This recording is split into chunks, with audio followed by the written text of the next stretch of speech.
স্ত্রীর জুড়াইয়ের দিকে তাকায় সহবাস করা জায়েজ নেই। আবার কেউ বলে স্ত্রীর জুড়ায়ুর দিকে তাকিয়ে সহবাস করা জায়েজ। কেউ বলে স্ত্রীর জুড়ায়ুর দিকে তাকিয়ে সহবাস করলে স্বামী অন্ধ হয়। চলুন কোরআন ও হাদিসে কি বলা হয়েছে। আল্লাহ তাআলা বলেন, তোমাদের স্ত্রীগণ তোমাদের জন্য শস্যক্ষেত্র স্বরূপ, অতএব তোমরা তোমাদের শস্যক্ষেত্রে যেভাবে ইচ্ছা গমন করো। সূরা আল বাকারা ২২৩ নং আয়াত। এই আয়াত থেকে ফকিহগণ বলেন, স্বামী স্ত্রীর মধ্যে সহবাসের পদ্ধতিতে ব্যাপক স্বাধীনতা আছে, শর্ত শুধু একটাই, পায়ুপথে গমন করা যাবে না। হাদিসের দলিল, রাসূলুল্লাহ সাল্লাল্লাহু আলাইহি ওয়াসাল্লাম বলেন, তোমরা স্ত্রীদের কাছে যে কোনো ভঙ্গিতে আসতে পারো, তবে পায়ুপথ থেকে নয়। তিরমিজি, আবু দাউদ।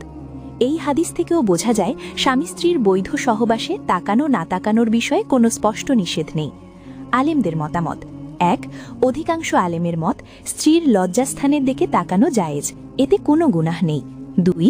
কিছু আলেমের মত, তাকানো মাকরুহ বা উত্তম নয়, কারণ লজ্জাশীলতা নষ্ট হতে পারে, দাম্পত্য ভালোবাসায় শীতলতা আসতে পারে। ব্যক্তিগত অভিজ্ঞতা ভিত্তিক মত, কিন্তু তারা কেউই একে হারাম বলেননি। একটি দুর্বল বর্ণনা সম্পর্কে সতর্কতা। একটি বর্ণনায় আছে, যে ব্যক্তি স্ত্রীর লজ্জাস্থানের দিকে তাকায় সে অন্ধ হয়ে যাবে। এই হাদিসটি দুর্বল, জয়ীফ, গ্রহণযোগ্য নয়, তাই এর দ্বারা হারাম প্রমাণ করা যায় না।